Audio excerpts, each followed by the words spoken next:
हम लोग इनका डिफरेंस देखने के लिए इसके यूनिट से देखते हैं, ठीक है। जैसे जो हमारा यूनिवर्सल गैस कांस्टेंट है उसमें क्या आता है, जो कैपिटल आर हम लोग लिखते हैं, ठीक है। जनरली आर दोनों को लिख लेते हैं, ठीक है। तो हम लोग यहाँ पे डिफरेंस देखने के लिए कैपिटल आर के बार लिख रहे हैं, ठीक है, कैपिटल आर बार लिख रहे हैं। तो ये क्या है, यूनिवर्सल गैस कांस्टेंट है। तो इसका जो यूनिट होता है वो होता है जूल अपान मोल, ठीक है, केल्विन, ठीक है। अगर हम लोग कैरेक्टरिस्टिक गैस कांस्टेंट की बात करें, आर को बात करें, ठीक है, तो इसका यूनिट होता है जूल केजी केल्विन, ठीक है।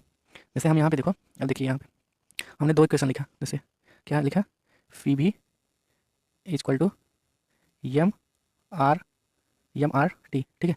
और दूसरा equation P V, ideal gas equation है, P V equal to n R T. तो हमको कैसे पता चलेगा कौन सा कैरेक्टरिस्टिक गैस कांस्टेंट है, कौन सा यूनिवर्सल गैस कांस्टेंट है। तो इनके यूनिट से देख सकते हैं डिफरेंस, ठीक है। तो जैसे हम लोग यूनिट की बात करें तो पूरे फार्मूला का पहले यूनिट बैलेंस देखते हैं। जैसे यहाँ पे क्या है, प्रेशर है, प्रेशर का यूनिट क्या होता है, पास्कल, उसको हम लोग क्या लिख सकते हैं, न्यूटन मीटर स्क्वायर, ठीक है। और वॉल्यूम का जो यूनिट होता है क्या होता है, मीटर क्यूब। तो मीटर स्क्वायर एक कट जाएगा, एक बचेगा, तो न्यूटन मीटर क्या होता है, जूल होता है, ठीक है। तो जब इधर लेफ्ट हैंड साइड में जूल है तो इधर भी जूल होना चाहिए। तो इसका यूनिट क्या होगा, देखो इसका यूनिट, तो पहले हम लोग जूल लेफ्ट हैंड साइड है तो जूल इसका पहले लिख देते हैं, ठीक है, आर का। तो हमको बस जूल चाहिए, तो यहाँ पे क्या बैठा है, मल्टीप्लाई में केजी बैठा है। अगर हम इसका यूनिट क्या कर दें, केजी को डिवाइड में कर दें, तो यहाँ पे जो एम का यूनिट केजी ऊपर बैठा है वो कट जाएगा आर के यूनिट से, ठीक है। ऐसे यहाँ टेम्परेचर बैठा है तो केल्विन कर देंगे, तो यूनिट क्या बचेगा, ये दोनों केजी और केल्विन कट जाएंगे, हमारे पास बस जूल बचेगा। तो लेफ्ट हैंड साइड जूल है, राइट हैंड भी साइड जूल होगा। सिमिलर टू इस इधर देखें अगर हम, तो इसका भी क्या होगा, यूनिट जूल आएगा।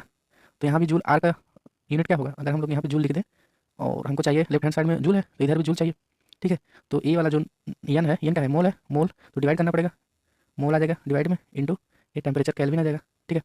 तो यहाँ अगर हम यूनिट की बात करें तो यहाँ पे देखिए जो यूनिवर्सल गैस कांस्टेंट था उसमें क्या आ रहा था, जूल मोल, जूल अपन मोल केल्विन। तो यहाँ पे देखो जूल अपन मोल केल्विन आ रहा है, ठीक है, ठीक है।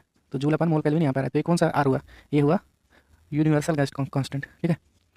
क्या हुआ, यूनिवर्सल गैस कांस्टेंट, ठीक है, ठीक है। और यहाँ पे देखो इसका यूनिट देखो ध्यान से, तो क्या आ रहा है, जूल के जी, जूल अपॉन के जी केल्विन। तो इसका क्या है, कैरेक्टरिस्टिक गैस कांस्टेंट। तो यहाँ पे ये आया, तो हम लोग क्या यहाँ पे से जनरलाइज क्या कर सकते हैं, अगर यम के साथ आया, मास के साथ आया आर, ठीक है, मास के साथ आर आया तो क्या होगा फार्मूले में, कैरेक्टरिस्टिक गैस कांस्टेंट, ठीक है, ठीक है। क्या होगा, कैरेक्टरिस्टिक गैस कांस्टेंट, ठीक है, गैस कांस्टेंट। अगर मोल के साथ आया, ठीक है, यन के साथ आया, आर अगर फार्मूले में यन के साथ आया तो क्या होगा, यूनिवर्सल गैस कांस्टेंट। तो आप लोग समझ गए होंगे दोनों में डिफरेंस क्या होता है, ठीक है। अगर हम लोग यूनिवर्सल गैस कांस्टेंट की बात करें तो वैल्यू क्या होती है, कैपिटल आर, आर बार की वैल्यू क्या होती है, 8 पॉइंट क्या आता है, 8.314